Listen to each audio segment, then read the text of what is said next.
Hey guys, welcome to the Winning Move podcast. Today's episode is going to be from our last event, Collaborate to Dominate, REI Collaboration. It was an amazing event of me, Jason Pritchard, Jamil Damji, Dean Rogers, Ty LG, Bo, Exon, and Michael Zuber. Yeah, Payson Jamil, bro. So many of us, but this is the first panel to where we talk about what we are doing differently in our businesses to actually capitalize on the changing times. And the biggest thing is a lot of stuff is changing. It's changing really fast. And so we talk about how we've pivoted, what we're doing differently to make sure we are absolutely prepared for the current downturn. It's not even upcoming. The downturn is here. If you guys are in real estate, I'm sure you felt it. I can't wait to show you guys. Talk to you guys soon. Let's tune in. How many have done 50 deals? 50 or more? Getting smaller. How many have done 100 or more? How many have done 500 or more? Just a couple. Okay? Now, if you're paying attention, this is where the magic happens. There's an insane opportunity in this room alone. And the best advice I can give you is that the newer, unexperienced, looking to do the first deal, the greatest value you can add for yourself and someone else is by going to the experienced investor. Not doing it on your own, not trying to figure it out, right? You're probably going to make more money if you go to the experienced investor because they have the experience and the resources to know how to get it done. And by adding value, the experienced investor is going to pay attention.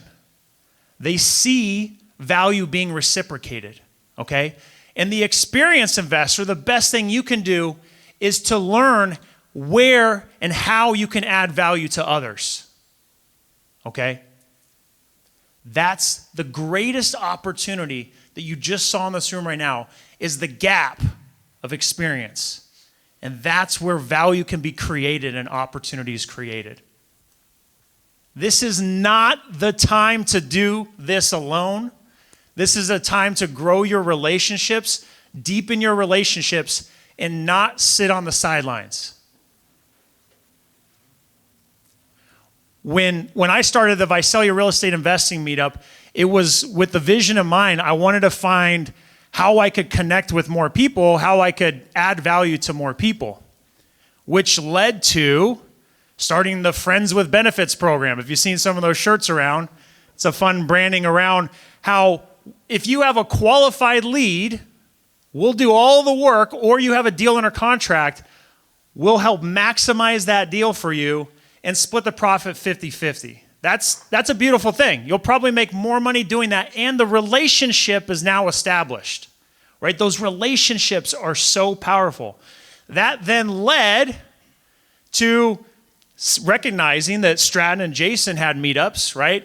And it clicked when Jason and I had a meetup back-to-back weeks. And it was like, that just didn't really feel right? We didn't even communicate about that. So there was a huge opportunity. We all got together in December of 2021 and said, how can we work together, collaborate, and add value to the community? How can we even co-host and bring more people together? Which led to doing several co-hosted events this year, right? Hundreds of people showing up to that, new relationships forming. And at the last one, Michael Zuber and Ty surprise us and show up, right? We're flattered and excited that they're there. And they're like, man, this feels good. Let's do one of these together in November. And in a 5-minute conversation, we put this together. Like, how cool is that, guys? Freaking cool. Which led to, right, all about relationships, one relationship away. Ty, messaging Pace and Jamil, they're like, we love Fresno, we're in, right? A couple weeks later, I messaged Henry Washington, I'm in, I'm there, right? Just, it's so powerful, it's crazy.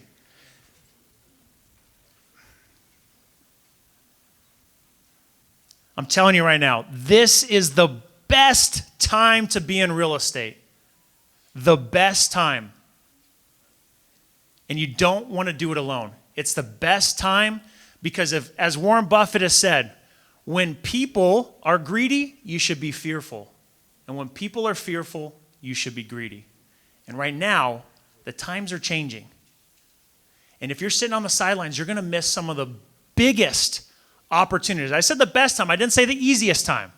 It's going to feel scary. It's going to feel painful, right? But that's why your community is so important. You don't want to be doing this alone. I'm telling you right now. So what are we doing in our business? We're getting very focused. We're trimming the fat. We're looking at our marketing and only doing the top performing. Okay, we talked about this a little bit at our last co-hosted meetup, where for us, cold calling had 11x return last year. We're going to double down on that. We're going to hire another third-party cold calling company and see if that gets more results. Okay, very inexpensive, high ROI. Direct mail, been doing it for 9 years, and I'm spending more money and getting less return. So I look back at the data. Jason and I both said, direct mail, absentee owners.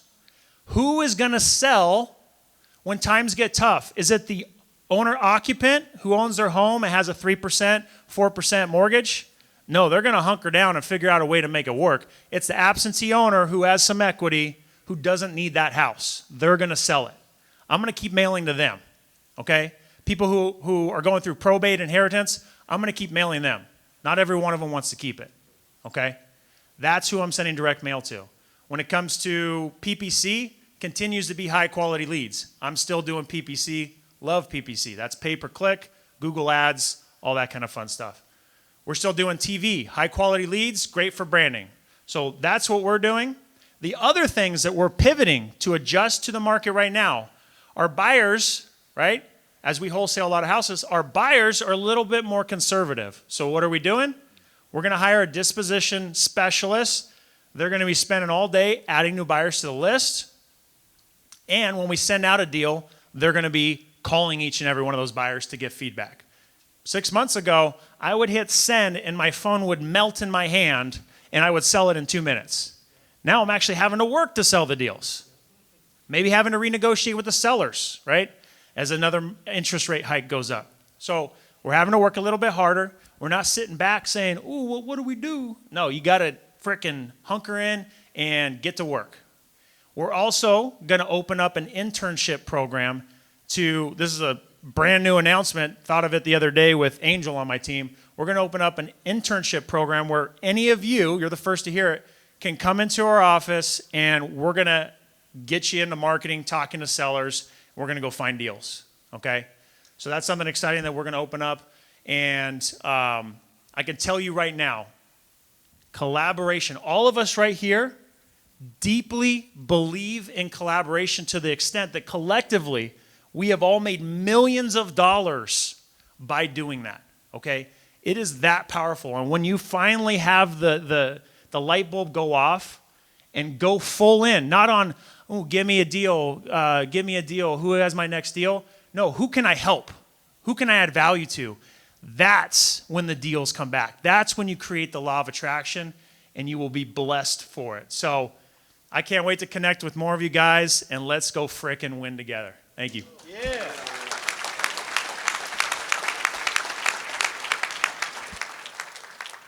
Mic check, mic check. Ooh, there we go. I got so much stuff on my phone. I got so much stuff I want to talk about. Notes, man. Oh, bro, you got to have notes. I'm trying to deliver. Right, so my name's Stratton Brown. We own a virtual assistant company. We have about 150 people internally in that company. We have a few rentals. We wholesale a few houses a month. Dean's one of our partners in that.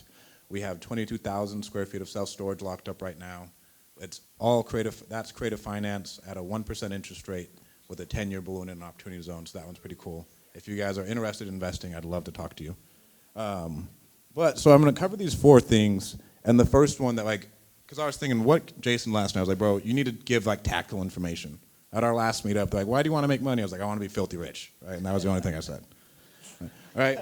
But for this, I want to give you guys something you can actually go implement in your life. And so the first thing that I'm covering is like no more news. I don't really watch any news. Like, yeah, and even like Andy Frisella has his podcast. Man, that'll just bring you down. Like his Real AF stuff, unless it's absolutely positive, I'm not doing it, right? Because it is so easy to get lost thinking everything's melting. Oh, it's so hard to make money, because we tell ourselves that every day. It is going to become a reality, and I'm sure we'll talk about that in the next panel. We got that one, more positive content, and I really get this from Jason, right? So more John Maxwell, more Bob Proctor, more Tony Robbins, right? Now instead of me reading like business books, like I just need to put positive thoughts in my head, because you have so many different things just coming at you, punching you. Oh, this happened, this deal fell apart, oh, we got to fire this person, whatever it is. So we have to keep that vibration up high, and so that has been massive for me. And I think like what's in between our two ears has been the most important thing ever. The second thing, I am talking to all of my mentors and my colleagues and friends as much as humanly possible. Right? So the other day, I'm on the phone with one of my mentors, Mark Evans, and I'm like, man, Mark, this is getting crazy, blah, blah, blah. First thing he tells me, data, not drama, right? Track it. You can say all these things that everything's melting and everything else, but if you look at the numbers, let's actually come up with a plan. And the second thing he told me, he was like, Stratton, you are going to have to completely change your cadence and your output by 10 times if you want to continue making the same amount of money. He was like, everybody around you is puckering up. Everybody's puckering up. Stuff's going down, businesses are going out, buyers are pulling out, and whatever company you own, something is happening. Other people are going out of business. Other people are getting shy. We have to 10x our output regardless if we want to stay where we're at. And so that was a massive, massive thing for me. And then with the other mentors, so I'm talking to Armando the other day at Dean's lunch. I'm like, all right, Armando, in 2008, what did you do? Armando has like 130 projects at a time, right? So I was like, okay, how did you capitalize on that, right? What would you have done differently at that time?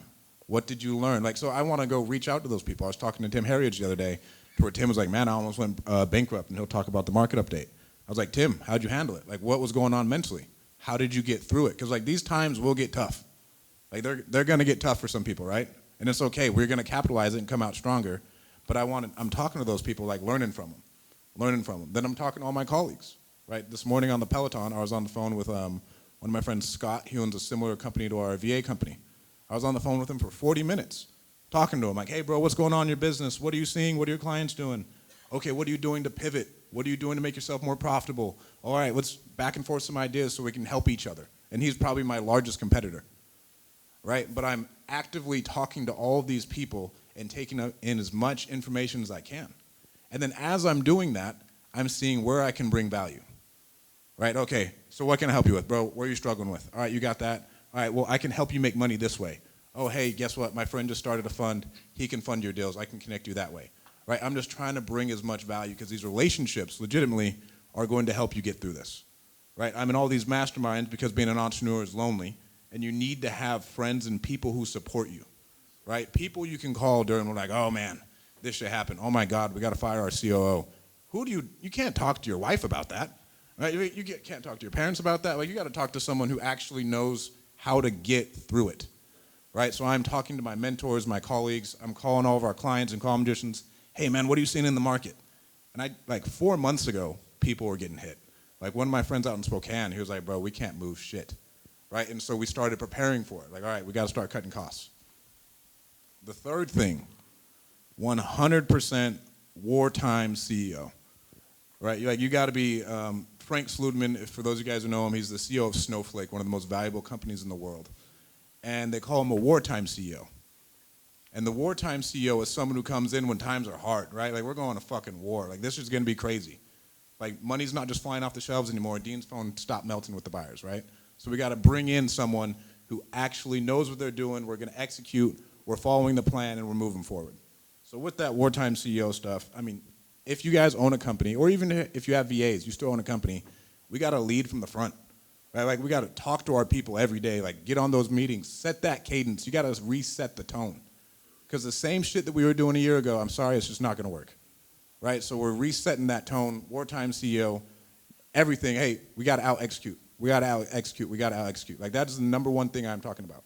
Because everybody can go learn as much shit as possible. We can talk about as much shit as possible. But how many of you guys think the market changed pretty fast? Like, with a raise of hands. right? I was like, holy shit, we locked up a storage deal. We thought we were going to sell it, make $1 million. 2 months went by, whole deal fell apart, right? In 2 months. And like you think, oh yeah, like that's because we didn't execute fast enough, right? So now more than ever, we have to execute on whatever plans we are actually coming up with. So we have out execute, and then our skills are going to separate us through these times, right? We are actively going to develop these skills. And now like we're going through, we're cleaning house. I'm looking at stuff like, hey, if you're not good enough, you're not good enough, right? Because we need to get through this and the collective matters, 100%. And that's just kind of our culture, but we want amazing people who are striving for greatness in everything. And that's kind of the tone you have to set. Because if we're mediocre in these times, guys, like you're not gonna make it through. Jason's working, Dino's working, Ty's working, Zuber's working, like everybody's working their ass off, and if you're just gonna be mediocre, you're just gonna get buried. And there's a bunch of other people in here, right? So we gotta execute the plans that we're going.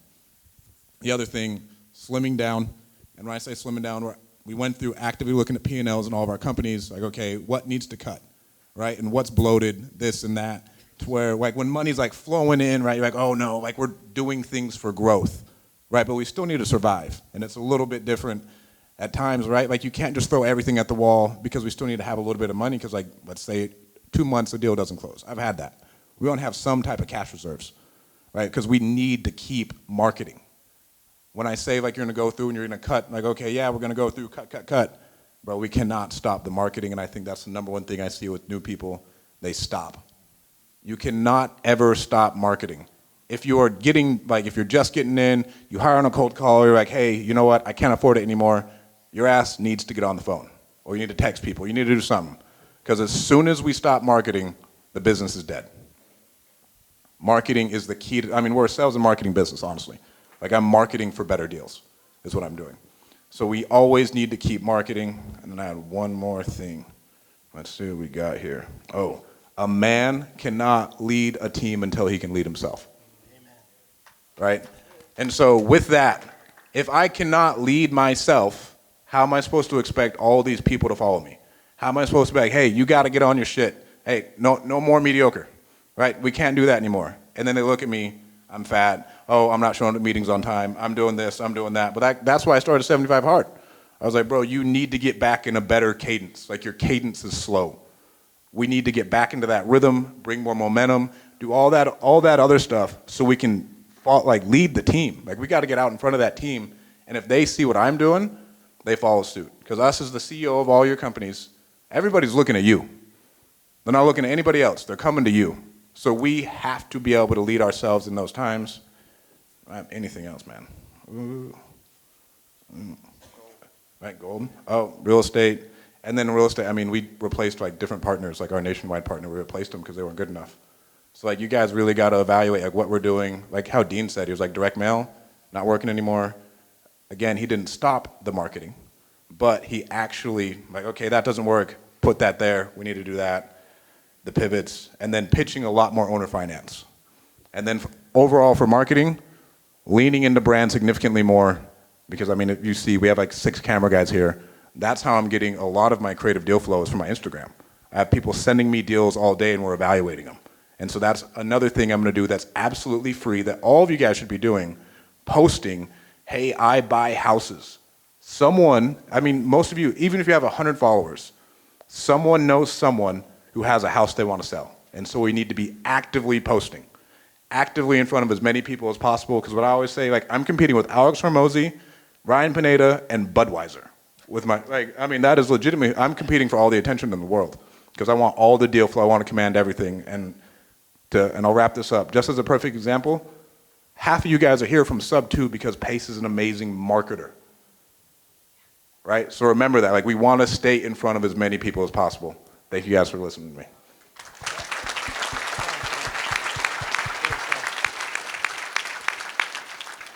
Thank you guys. Hello. Test. Thank you guys. My name is Jason Pritchard. I have been investing full-time here in the Central Valley for almost 8 years. How many people here in the audience are predominantly fix and flipping? Who does predominantly flips here? Not that many. How many people are doing predominantly wholesaling? More wholesalers? How about buy and holds, rentals? Good deal. So we have a pretty good mix in the crowd. And so hopefully this will be impactful for you guys. My business model kind of mirrors the blend that we have here in the audience, right? We have an active real estate business that generates income, big pops of income from fixing and flipping, from wholesaling, and also commissions from our agent business, right? So we take the money from our active side of our business, right? And I reinvest all of that money into assets that pay me consistently and predictably every month. Those are our rentals, our Airbnbs, right? And that's basically the business that we've built over the last 8 years, right? Who's been investing for more than 3 years in this room? Raise your hand. So we've got some seasoned people in here, right? I feel like the last, especially 2.5, 3 years, has made everybody very lazy, right? It's been very, very easy to make money in this business, right? And with the advent of social media and YouTube and podcasts and stuff like that, the information is all accessible. Nothing that we're doing on this stage is proprietary information. Nothing is a secret. And that's why I think all of us kind of share this mindset of collaboration, because if I was able to learn from listening to a podcast or watching a YouTube video and going to things like this, then the information is there, right? So I really want to share 3 impactful things for you guys, right? So this is going to be about strategy. So if you're taking notes, these are the 3 things that I'm going to cover, right? In my business, these are really the 3 categories that move the needle for me, right? So it's deals, okay? It's finances, and it's relationships, right? So I'm going to unpack all 3 of those things, and I'm going to give you the tactical stuff that we're doing in each one of those categories to really change and adapt to what we're seeing in the current market, okay? So let's talk about my favorite thing, which is deal flow, right? As a sales guy, inherently for me, I still am kind of a deal junkie at heart. I still get a charge doing deals. I like that. That's what I'm involved in day to day with my business, training my team, right? Even now, like we get charged up when DocuSigns come in and I see that email come in, right? Does anybody else feel like that in the group? Is any other deal junkies in here? I'm a deal junkie, right? Even now, we've done hundreds of deals, and that's how I feel. Finding deals, guys, is going to be more difficult, and there's no other way to put it, right? In a market that's going up, here's the kind of the natural thought process, right? In a market that's going up, like we've experienced the last couple years, it's harder to find deals, but it's much easier to sell them, right? What did Dean say? I got a deal, I press send, 2 minutes later his phone is going crazy, right? That was our experience too, right? Now, in a market where prices are trending down, the natural thought process is what? It's going to be easier to find a deal, but it's going to take more work to sell it. But let me tell you what's actually happening right now. Are the number of transactions, real estate transactions that are happening, are they going up or are they going down? How many people think they're going up? Raise your hand if you think the number of transactions are going up, okay? How many people think the number of overall transactions are going down? Let me see a show of hands, okay? That's what we're seeing. That's what the data is showing us, right? So not only is it going to be harder to disposition or sell your deal right now, guys, right? It's actually going to be harder to find them too, because when the overall number of transactions drops by 20 or 30%, like they are doing in some market, right? That means there's less opportunity and less deals to go around for everybody, okay? So what are we doing to increase our deal flow? It's a few things, right? Number 1, we are investing heavily in our sales training with our team, right? Gone are the days of being able to just send out a couple pieces of mail, you get that low-hanging fruit, that seller calls in, you just hit them at the right time, bam, and it's there. Because there's so many people mailing. There's so many people calling. And we are investing a ton of my personal time, money, and effort training. So if you guys have a team, one of the most impactful things that I've done is poured into them to make them, I don't even like the word sales training. I want them to be better interpersonal communicators, right? Because when your interpersonal communication skills are way up here, okay, it never feels like you're forcing a seller to do a deal. Does that make sense, right? I never like that. I never like to go into a house and feel like I'm putting the screws to some little old lady to sell me. I have to look myself in the mirror at the end of the day, guys. You know what I'm saying? So I'm never going to do anything like that. For me, I've always enjoyed the sales experiences when I've sat down with somebody and I've been like, man, that guy Stratton, he was good. I liked him. That was like, he's smart, he was funny, he was nice, and it just felt very smooth, okay? And it takes, sales gets kind of a bad rap in our society, and I'm not talking about being a salesman, I'm talking being about a high-level sales professional, okay? And I think for those of you in this room, if you don't understand that this business, especially on the front end, is based off your communication skills and your sales ability, you're missing the boat here, guys. Like, that's going to be the thing that drives deal flow into your business. It doesn't matter if you have the best list. It doesn't matter if you have people bringing you your deals. If you can't effectively communicate with those people, it's not going to happen, okay? So investing in training, all right? Let's keep talking about deals. Second thing for deals, okay? You just have to buy better. There's just no other way around it, guys. You have to buy at a deeper discount, right? When we were buying here last year, right, and we were expecting in 3 months to sell, the price was going to be up here. What actually happened? The price ended up going up here. So we all look like geniuses, right? Because we thought we're going to make 30, 40 grand, and then we get an offer for 30, 40 over asking, and it's like, shit, dude, I just made 80 grand. I didn't do any work, blah, blah, blah, blah, blah. All this stuff, right? What's happening now? We're buying here, okay?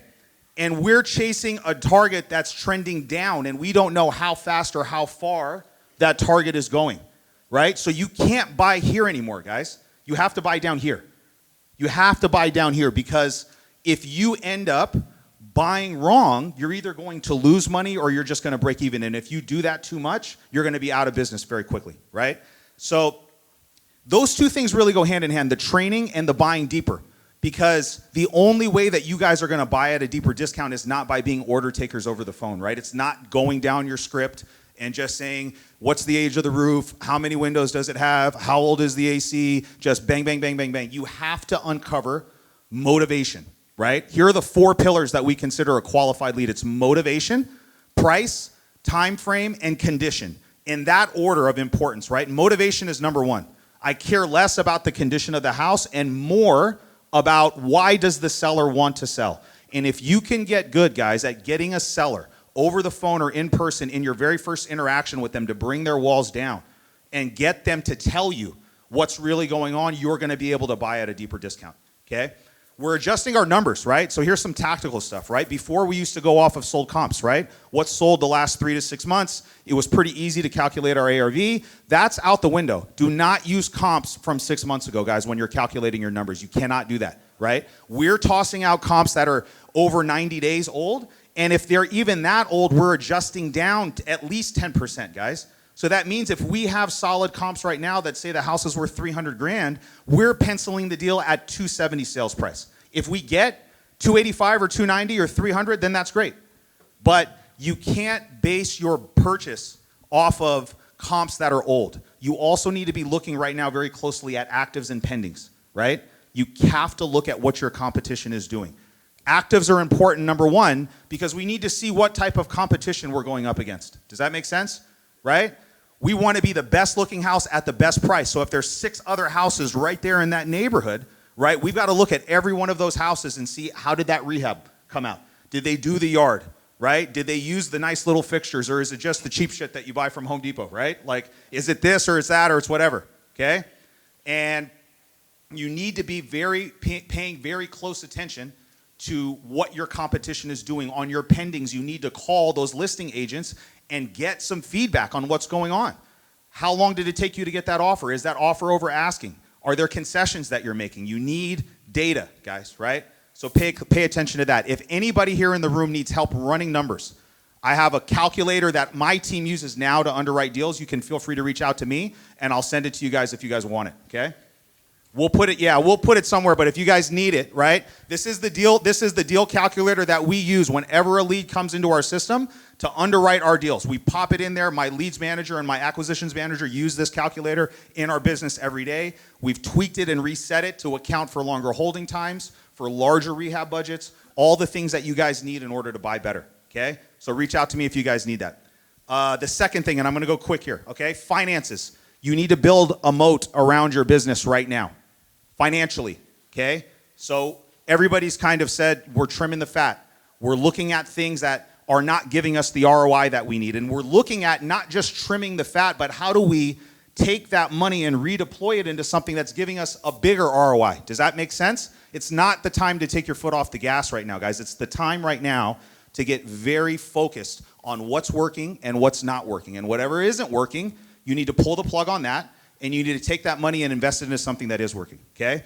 The other thing you need to do in regards to finances right now is you need to shore up as many relationships with lenders as you possibly can, right? The last 2 years, was money cheap or was it expensive? Cheap. 3% interest rate.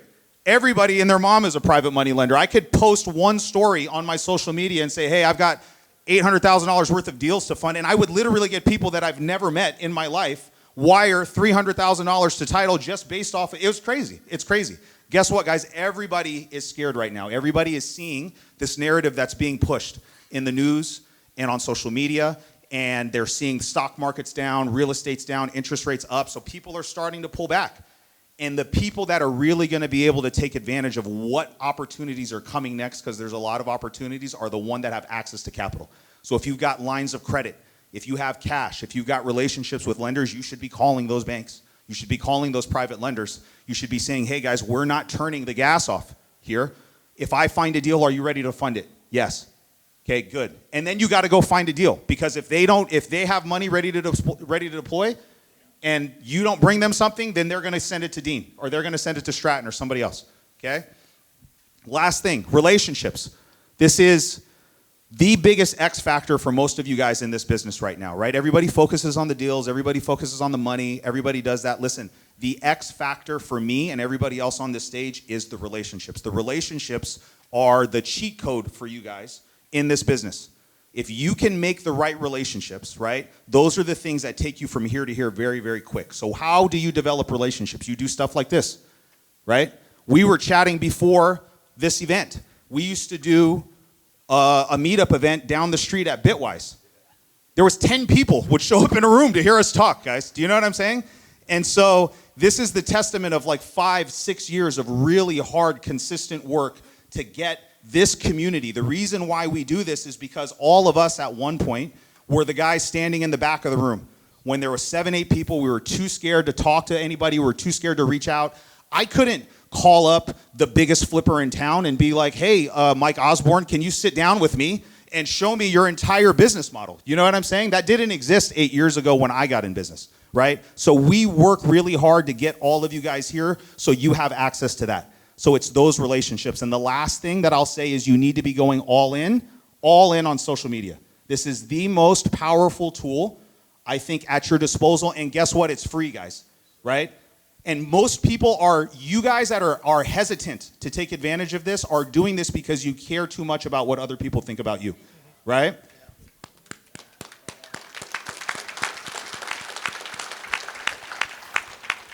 We have about half of our business traditionally has come from relationships, and social media is a big driver for that. I just went to one of my masterminds that I'm involved in, and I did a recap of the last quarter. 75% of the deals I did in the last quarter, and I think we did 17 deals, came from my network, and social media is the foundation of that, guys. Here is why social media is so powerful, okay? So think about this, okay? We spent a lot of time and a lot of money to get about 600 people here in this room, to get your guys' attention for a day, right? A lot of money, a lot of time, a lot of effort, right? I can post something on my story right now, and 2,000 people will watch it every single day. And I don't even really have that big of a following, right? So you guys have to understand that the power behind this is your leverage, right? All the work that we've been putting into our social media and building relationships, that can't be hacked.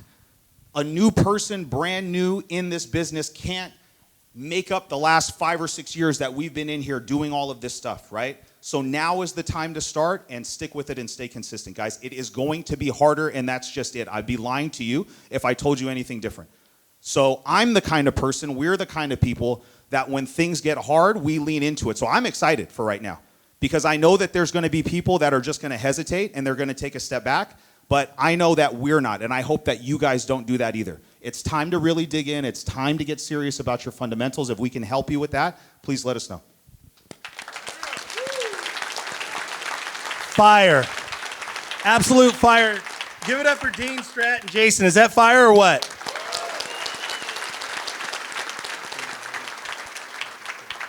So I'll just kind of connect the dots a little bit. Everything they said was spot on. We know we need to work harder. We know it's going to take more to get it going in this changing market. It's an incredible opportunity. So just a couple things that I'll say that are a little different and or just connect to what they shared. I'm sitting next to my secret weapon here. You see where I'm pointing? He's looking around. How many of you watch daily financial news or the Friday financial news wrap up on a regular basis? Okay. So let me just tell you, if you've been watching for the last year, the last 9 months, the last 18 months, you know what the market was coming. You could see it week in and week out.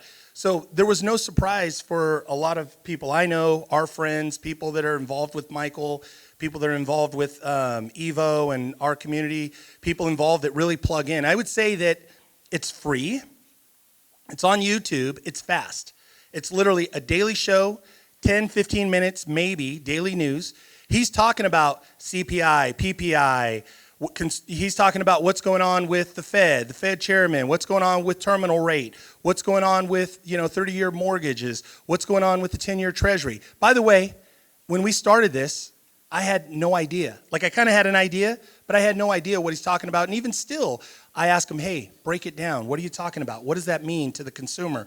What does that mean to the average investor? What does that mean to the average realtor, right? So I would say literally, and if you don't have time for the daily financial news, watch the Friday financial news wrap up. That's the show we do together. It's on Friday mornings. It's 10 to 15 minutes, 12 minutes, 13 minutes on average, and we just summarize what happened in the week. But here's what I can tell you. We could see the market changing. We could literally see that in August, you were going to have a little bit of a dip in interest rates. And so for a lot of my friends that were over leveraged in flips, I had a buddy of mine, he had a lot of flips, I think a couple dozen flips that he was concerned about. He was able to dump them, price adjust. He got out all of them. He lost some money on some, but he got all his capital back, and he also made a lot of money on others. And guess what? He's sitting on dry powder, millions of dollars right now, ready to go. Why? Because he pays attention to financial news. So that's my secret weapon. I want to connect to a couple things. So Jason talked about, and we talked about sales team, sales training. Absolutely critical. If you have a sales team, spend more time with them. If you're with them 1 day a week, figure out a way you can spend 3 days a week with them. If you're with them 3 days a week, figure out how you can spend 4 or 5 days a week. So I have a sales team. We meet 7:30 in the morning. We role play. We run scripts and dialogues every day. We go through. I'm on there 2 to 3 days a week. I help them. We do objection handling. We work on their pitch. We work on their tone. But here's the biggest thing. We're all here for one reason, collaboration. We talked about that too, and I'll connect the dots to sales skills. When we're out there, we need to come from the highest place of service, right? It has to be good for them. It has to be good for us. We're not here, and I like what Jason said, and it's obvious. You wouldn't be in this room because likes attract like. But obviously, we're here to help people, but we're also here to help ourselves too, right? Doing good by doing good. So that should be a mantra for yours, and I'll tell you why, because it connects to the next thing I'll say. In today's market, and this wasn't said yet this morning, we need to focus in on sellers and people who need to sell, not want to sell or interested or curious. And the problem is, how many of you are in some form of a mentorship of some kind? Raise your hands real high so I can see you. Okay, so most of the room. The challenge is a lot of people, because we work so hard, we get somebody who's kind of suspect and interested, and we convince ourselves that they need to sell.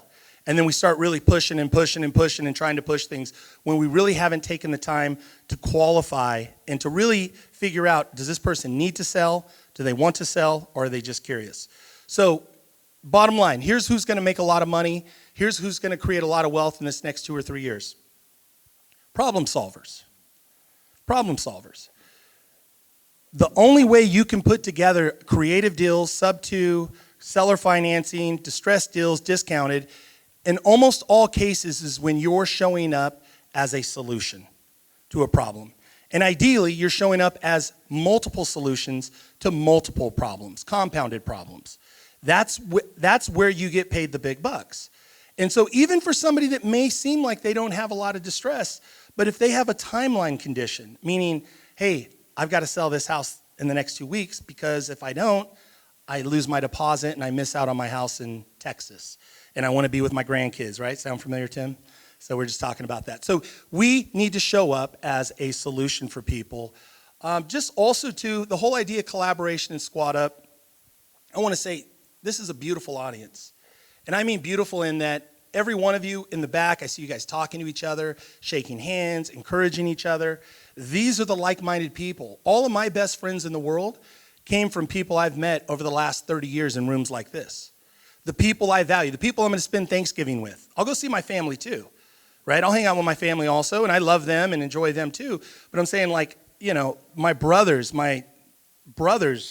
people right here that you get to know and meet in these rooms, people when you're going through a tough time that you call, or my brother Joe, who called me this morning, was like, hey, dude, I'm excited for you, dude. I'm sorry I can't be there, but I know it's going to be a great day. Super stoked. The audience, happy for you and Michael and the whole crew.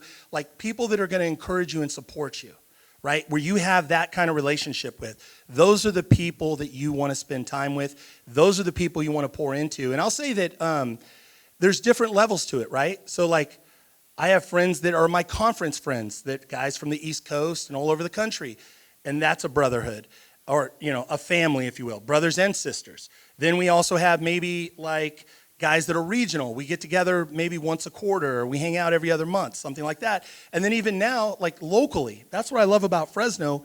And that's when Michael said, hey, let's do this. This was Michael said, hey, we should do a big blowout. And then we were talking about it, and we were like, do it in Fresno. Why? And I barely know these guys, really. I know them from social. We've hung out a couple times. But I was like, those guys in Fresno, all about collaboration, all about squatting up. And the more I get to know them, and even planning this was so stressful. And every week we'd be on Zoom calls, and like we lost a $5,000 deposit on another location. And like Jason and his wife were like, oh, no problem. We'll find another location. Don't worry about the money. We'll figure it out. Like just people that really step up. Dean, Strat, Bo, who's sitting over here, Michael, this whole crew. So amongst you, you want to find your crew, your 5 people that are here in this room. And you'll have other groups. You'll have different micro groups and bigger macro groups, 20 or 30, and you'll be your mentorship and the sub-2 community and all of that. That's what I've learned from Pace. That's what I learned from Pace, is you give, and you know what? And guess what? People naturally, you can't just give. People are naturally going to help out and squat up. I would say it has to be north of $1 million in collaboration, and just with students and people, with Noah and different students that we've done deals or done projects together. All, and never asked. People came, hey, can you help me with this? And I'm helping them. I would also say, too, the leaders. How many of you consider yourself a leader in your community? Okay, well, I love that. So for our leaders, here's what I want to encourage you. Be straight. Be straight up. And something I don't like that I've been hearing a little bit of, and I'm not down anybody, because we all get busy and we've all done it. I've done it too. Dropped the ball. Somebody reached out, hey, can you support us on this? And you got busy and you lost the message and you never got back to it or whatever. But here's what I say to the leaders, especially with deals and leads.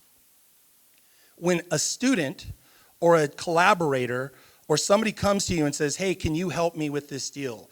Or I've got this deal, I'm going to send it to you, and would you look at it and maybe we can work on it together? Get back to them right away.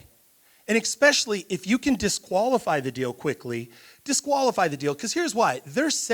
They've been working the last 60, 90 days trying to get that one lead, and they finally got something that they think might be a deal. And then especially, here's what I don't like, is where you go, oh, well, let me look at it a little bit more. Let me get back to you. And they kick the can down the road for weeks and weeks, and then all of a sudden it just kind of disappears. Has anybody experienced that? Okay, it's disappointing. So I would just say, as leaders, just be straight up. If, it's okay. Say no, or even better, say, hey, you know what? I'm a little too busy right now. I got a lot on my plate. You should send that to this person, that person, this person. So I would just encourage you guys, as you elevate, and that's what this is all about, and I'll end on this, and I'm going to pass it to Michael, is it really what we're doing? We're collaborating, right? Pace talked a lot about squatting up, right? You guys all know, right? Squat up, let's squat up. So here's what we're doing. We're co-elevating. And that's what you want to do. We want to co-elevate together. And that's the thing. So I would say just really have good communication with people, treat people well. And again, thank you guys for all the support. I want to say just too, so there is a QR code. I know a lot of you are here as guests. You don't have to, but we are raising money for a charity. And so there is a QR code. If anybody wants to make a donation to that, we're going to make that available. I just want to say that because we appreciate all your support. It has nothing to do with any of us. It's all about this community in Fresno and the magic that's being created here because of all of you. So thank you for that.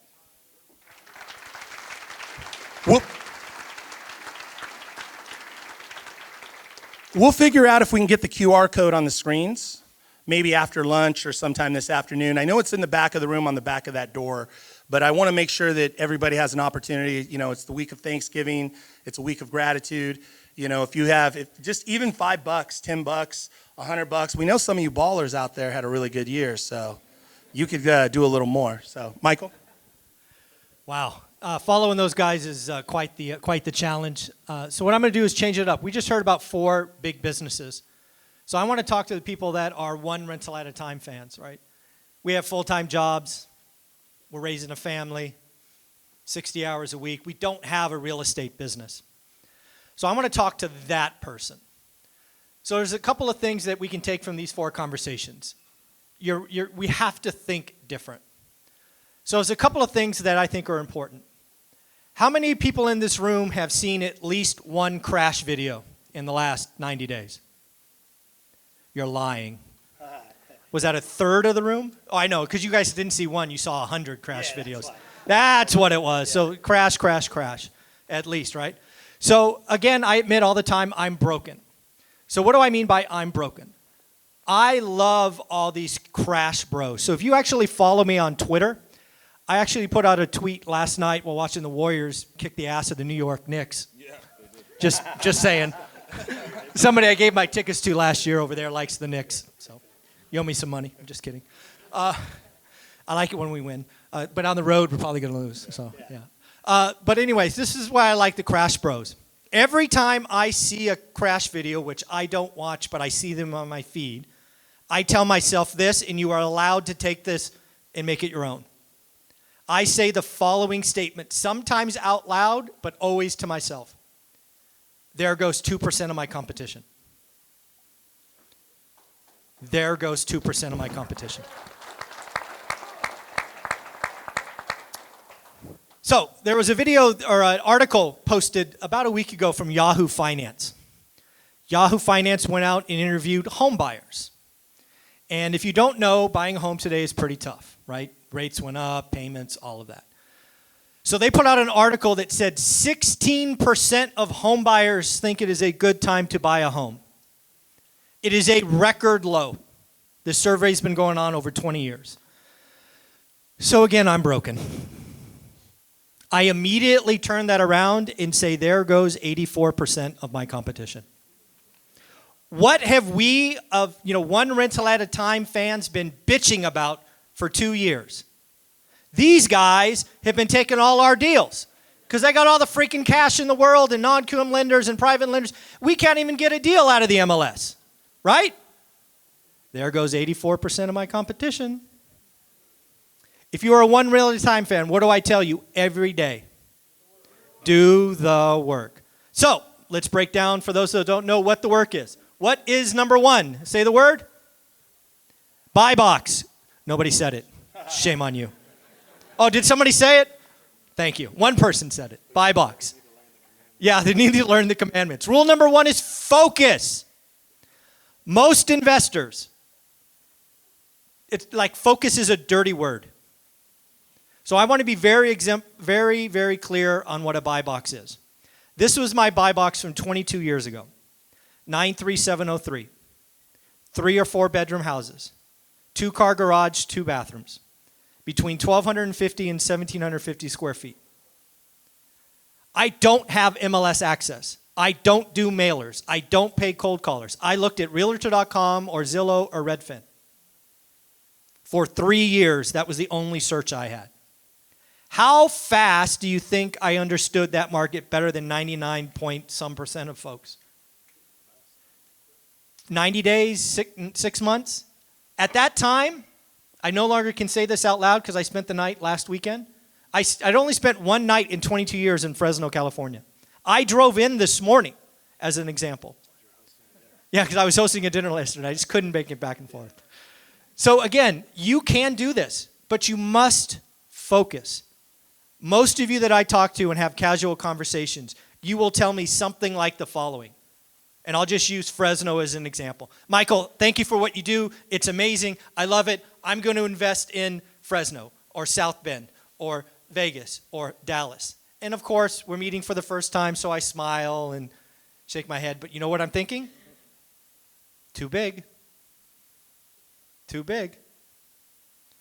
One of the things that I want to challenge you to do today, especially if you follow one rental at a time, is I want you to practice your buy box. Write it down on the piece of paper I know you brought, and then as you meet people today, tell them. You're going to get an opportunity in a break here in a little bit, and I'm going to challenge you. Remember what I said earlier? How many people are you supposed to meet? 20. Practice. Practice. Most investors following one rental at a time, even though I repeat it almost daily, don't do that. It should be your signature line. Jason Pritchard has raised millions of dollars on social media because he's consistent and focused. If you just on social media said, my buy box is this, guess what you're going to get sent? You're going to get stuff in the buy box. Tell everyone your opportunity is to practice today. Second thing. So most of you know I wrote a book called One Rental at a Time. That book was selfishly written for me. It was my way, after getting the financial freedom, to look back and understand how we got where we got. I have admitted ad nauseum, I didn't enjoy the journey. 60 hours a week, 80 hours a week. My statement of every day is Saturday is personal to me because I traveled every Sunday. I traveled 47 or 48 Sundays a year. For a decade. I only had one day. So that every day is Saturday comment that I joke with all my speakers when they say, how's your day? Every day is Saturday. Means something to me. It's personal. I smile saying that now. So one rental at a time was for me. After about 3 years, maybe 2.5 years, I was ready to try again, writing a second book. And I don't know about you, but writing is hard for me. I'd much rather just talk, right? Writing is tough. If you ever got an email from me, I know it has misspelled words, not the right word. Sorry. Just is what it is. I'm too old to fix it. But I kept thinking, what would I need? So I don't know about you, but the first 3 to 4 years of my journey was slow. The first 3 or 4 years of my journey, I didn't know it was going to work. I didn't know. It feels bad to say this now because it's been amazing. But I can still remember sitting up late at night going, I don't know. That couple $100 a month is, that pays the electricity bill or something. I just didn't know. But then when you get to this point, you can recycle capital, 1031 exchange. You start seeing, it's like year 4, year 5, year 6. So there was one book by Gary Keller. It's blue and white. I think it's called The Real Estate Millionaire. That guy, Millionaire. The book is okay. It's a little long for me, but it's okay. But if you go to the very back of the book, there are these gray stories. It's about 32 pages of stories. I wore those pages out because those were my people. It was like, it worked for them, I know it can work for me. And I had to consume that every day just to keep going. Because it's slow, and bad things happen, and water heaters break, and you got to evict people, and it's just like, what happened this time? But you hold on to those stories. So my second book, 15 Conversations with Real Estate Millionaires, was written for you. That book is for you. That book has 15 different stories from different people. Nobody in this room is going to like all 15 stories. You're not supposed to. You're supposed to find the 3 or 4 that resonate and read those ad nauseum. They're 12 to 15 pages each story. There's more meat on the bone. That book happens to have chapter 14, yes? With that young man right there. Jason Pritchard is in the book. because his story is amazing. Him and Jen.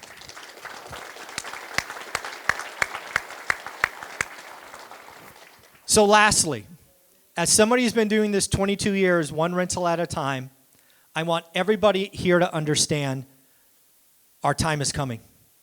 84% of the people have quit. They're sitting on the couch watching Netflix. I am now competing with 16%, and I like those odds. I like the odds for you. Yep. One last thing I will leave you with, because creativity is going to win. We're going to hear from the sub-2 man himself later this afternoon. I will let him do his thing. I could not do it justice. I want you to understand that there's this thing called CLTV. Anybody know what CLTV stands for? You guys are amazing. Combined loan to value. I want you to understand how powerful combined loan to value is, because this is something I've only used in the last 2 years. Combined loan to value allows you to do a couple of things today. How many people in here are sitting on a mortgage sub 4%? How many of the people that just raised their hand have 40% equity or more? How many of you are excited about doing a cash out refi and taking that sub 4 up to like 8? Yeah, nobody. What if you could go get 25% second, and you only have to pay whatever it is, 9% just on that? You leave the first in place. I knew somebody would create this. So combined loan to value loans are out there. Second position. How many of you are excited about doing seller finance deals? Me too. How many of you have bumped into a seller that says, okay, I like seller financing. I will carry some of the note, but I need a lump of cash because I need X, Y, or Z? How many of you feel stuck when you hear that? It's like, oh.